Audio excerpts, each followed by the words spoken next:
O Congresso estava de recesso e essa semana voltou, mas voltou com a corda toda. Teve muita coisa importante acontecendo. Teve a CPI de 8 de janeiro que chegou com informações bomba. Muita coisa importante foi revelada. Teve a CPI do MST que convocou outros ministros do Lula para prestar depoimento, inclusive o Zé Rainha vai prestar depoimento amanhã também. Então tem muita coisa importante aí. Teve moção de repúdio ao Flávio Dino, teve convocação ao Flávio Dino, teve prazo de 48 horas para Flávio Dino apresentar a documentação. A situação do Flávio Dino foi um pouco complicada. Ele teve até que se manifestar nas suas redes sociais também. Enfim, a gente vai falar sobre tudo isso aqui com vocês, inclusive o caso do almirante venezuelano que Flávio Dino convidou aqui para o Brasil. Foi alvo de um requerimento no Congresso Nacional. Tudo isso a gente vai falar aqui nesse editorial com vocês.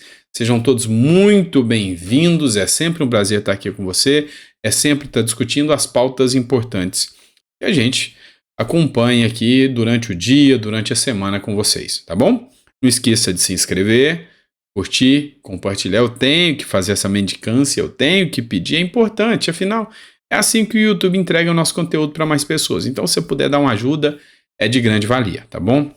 E bora para cima, vamos começar com o conteúdo. Só uma observação. Uma matéria do Hora Brasília, eu discuti aqui com vocês. E falei que foi muito complicado porque não se sabia de onde vinha a ordem para que o Saulo, que foi o ex-diretor adjunto da ABIN, apresentasse o celular. Ou seja, ele teve o celular confiscado ao final da CPMI. E eu falei, mas de onde veio essa ordem? A matéria não informa, não teve ordem judicial, não sei de onde veio essa ordem.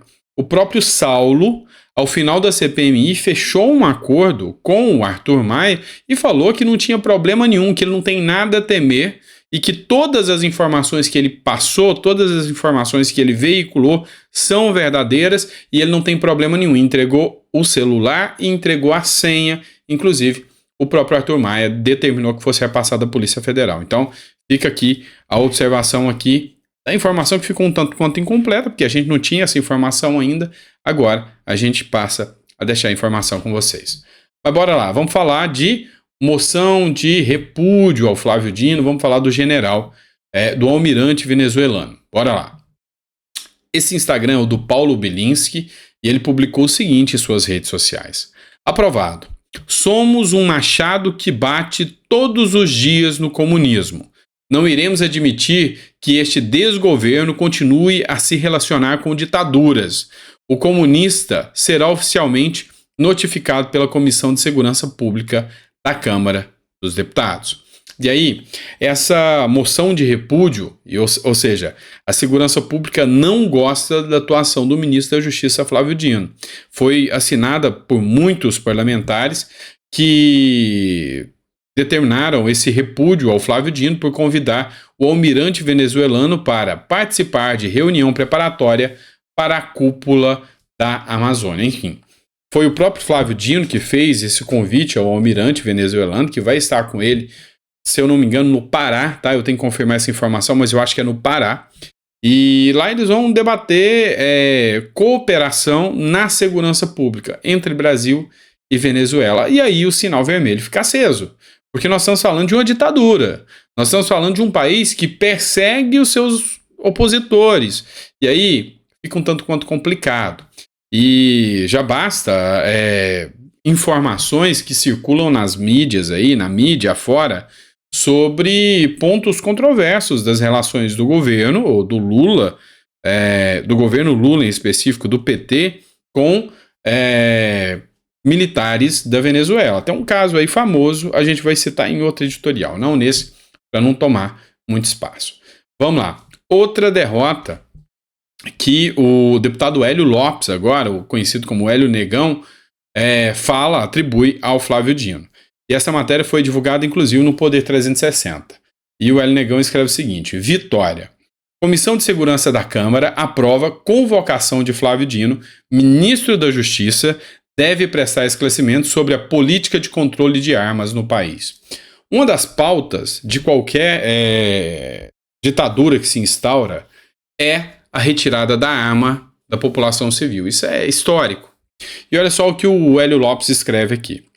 Um requerimento de minha autoria foi aprovado ontem na Comissão de Segurança Pública para convocar o ministro Flávio Dino a dar explicações sobre a fala de Lula, criminalizando os games, né, os jogos, precisando saber quais dados vinculam os games ao crime. E aí, fica claro aqui que o Flávio Dino vai ser convocado, ele vai dar depoimento e vai prestar esclarecimento sobre a atuação dele, inclusive armas, games, dentre outras pautas. Lembrando a vocês que quando eu cito aqui Hélio Negão, por favor, não me tome como racista de forma alguma, nem de longe.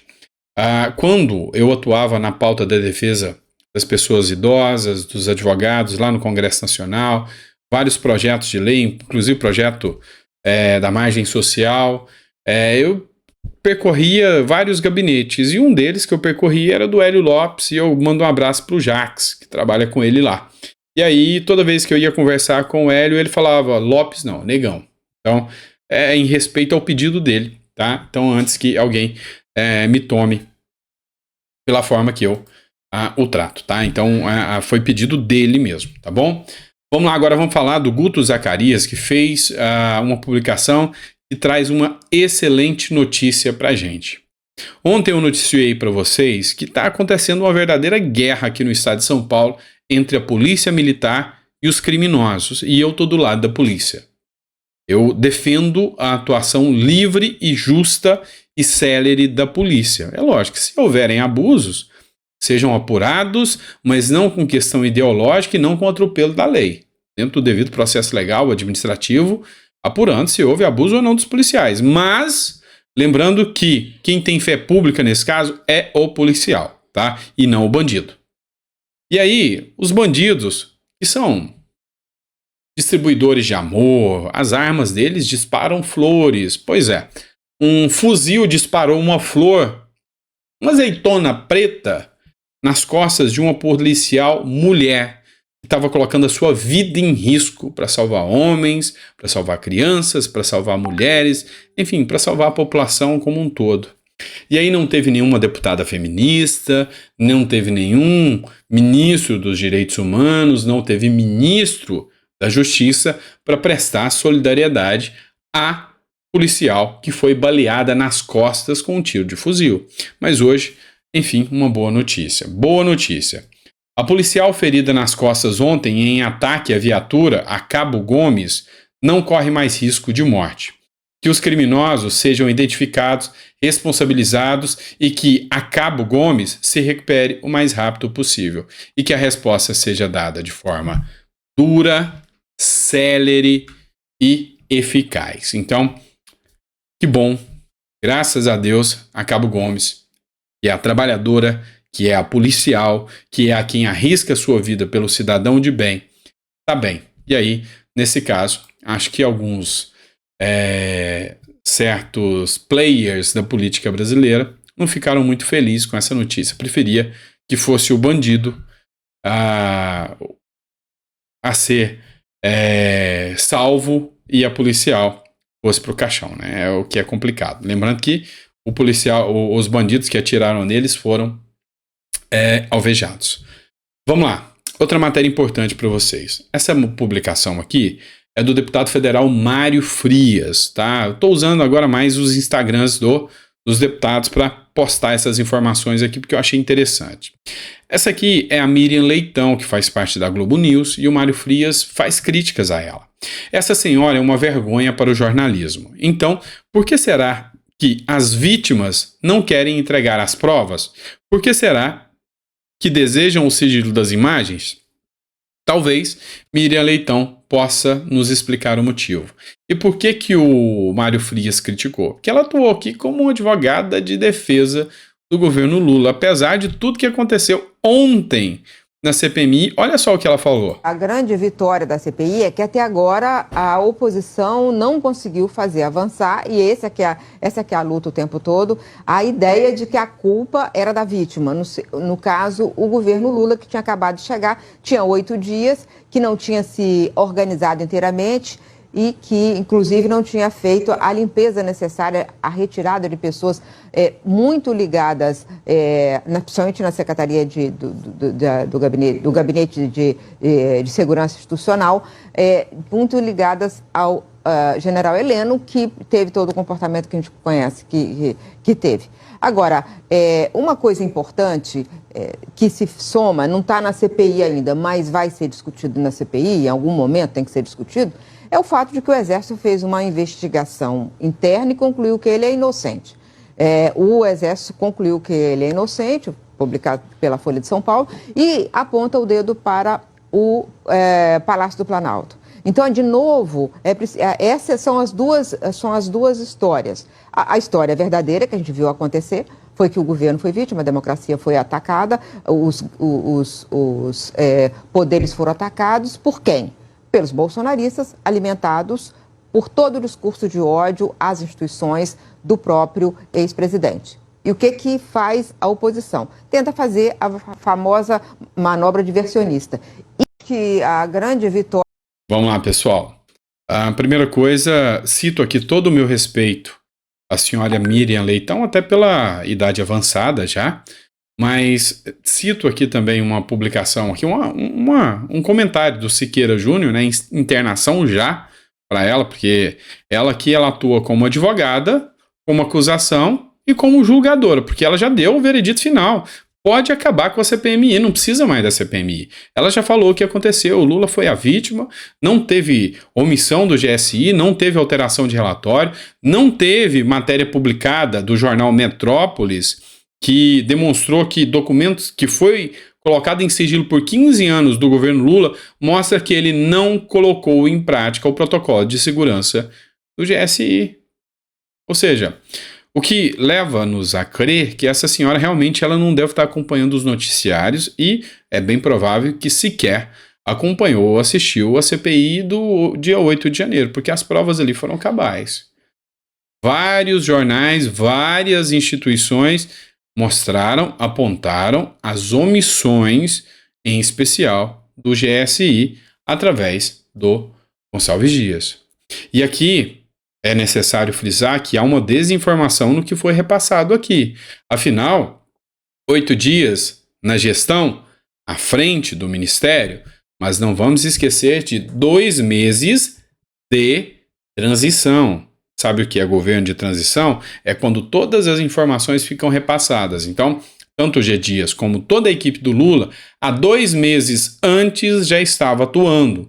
E os 8 dias que se passaram até que os ataques aconteceram, foram só de oficialização deles no cargo, mas que eles já estavam atuando, sabendo das informações, já tinha mais de 2 meses, então houve um equívoco aqui, tá? Na informação dela.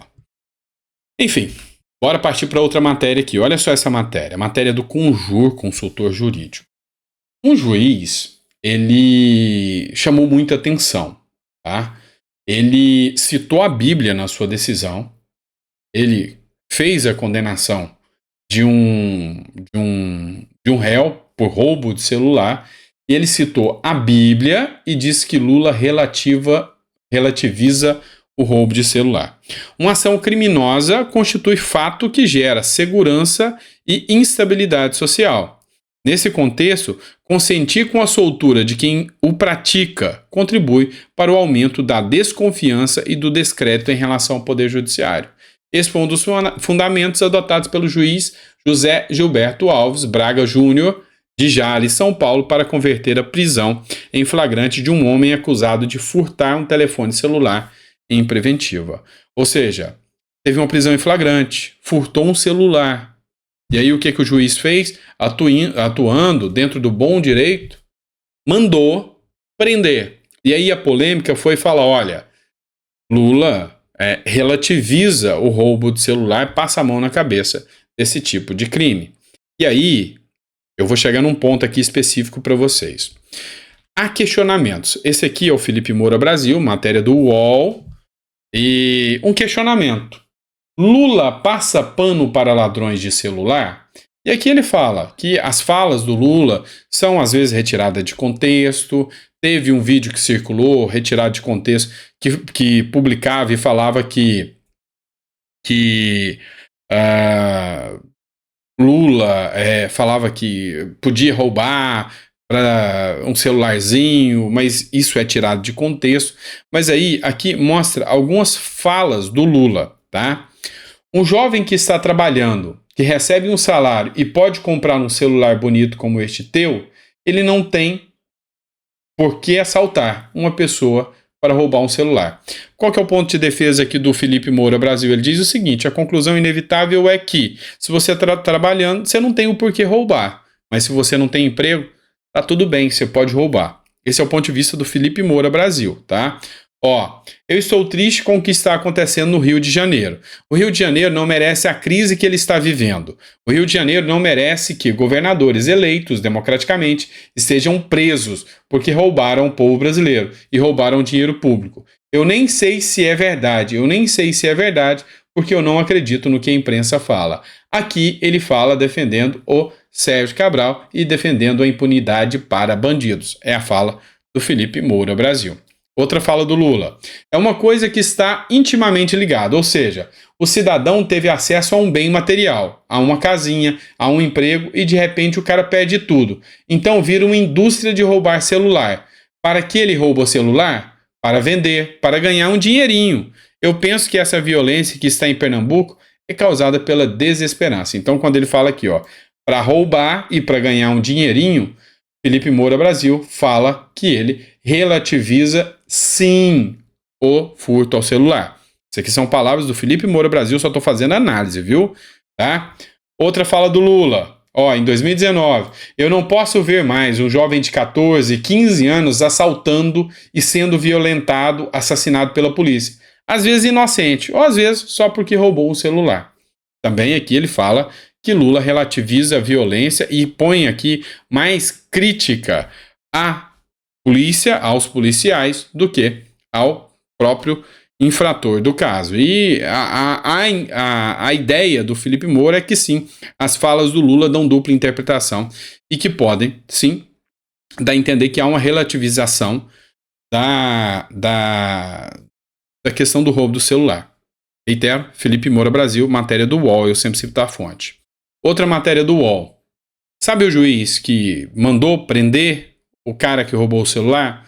Pois é, a Advocacia Geral da União, vinculada ao governo Lula, pediu a punição do juiz que escreveu que Lula relativiza furtos. A AGU, Advocacia Geral da União, entrou com a reclamação disciplinar contra o juiz que afirmou em uma sentença que o presidente Lula relativiza os furtos. E agora ele está respondendo por um processo, inclusive, no CNJ. E aí, o que você acha sobre isso? Coloca no seu comentário aí. É triste, não é? Vamos lá. Vamos falar da atuação da imprensa? Vamos mostrar aqui para vocês. Olha, esse aqui, para quem não conhece, é o Gustavo Gayer, e ele é deputado federal. Olha só o nível que a imprensa traz, tá? Gustavo Gayer escreveu o seguinte: imprensa canalha. Jornalista mente, me acusa de crimes, mas a verdade vem à tona e ele apaga as matérias. Deputado sugere vídeo com execução de ministros do STF.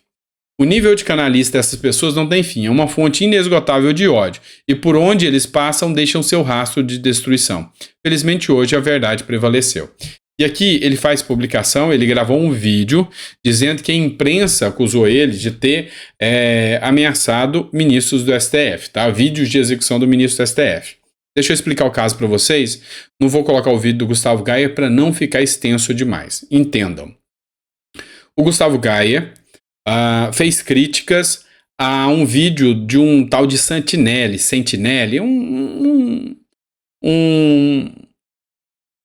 um cara humorista que acha que é engraçado.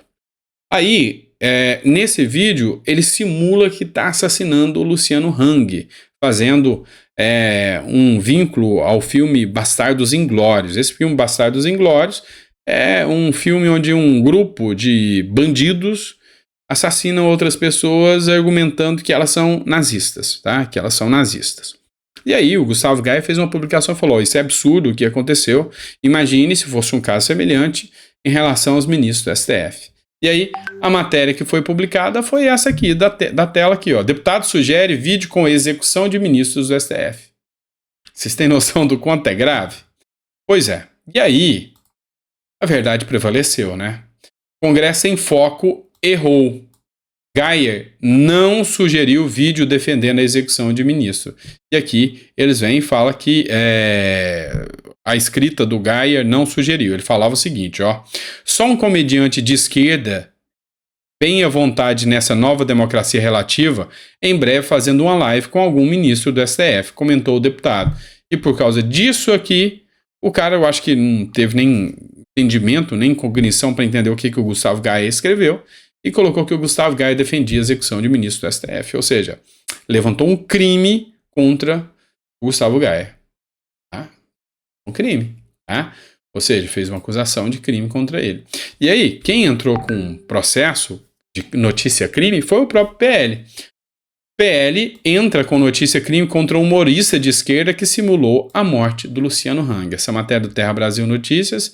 E aí o Partido Liberal entrou com a notícia-crime na Procuradoria-Geral da República, vamos ver o que ela vai fazer, contra o humorista Satinelli, após publicação de um vídeo intitulado Antipatriota. Um vídeo deplorável, vergonhoso, ridículo, uma coisa estúpida, que prega o ódio o tempo todo. A gente vive momentos em que a gente precisa realmente de pacificação, onde a esquerda e a direita precisam dialogar com a educação, onde a esquerda e a direita precisam dialogar pensando num país melhor.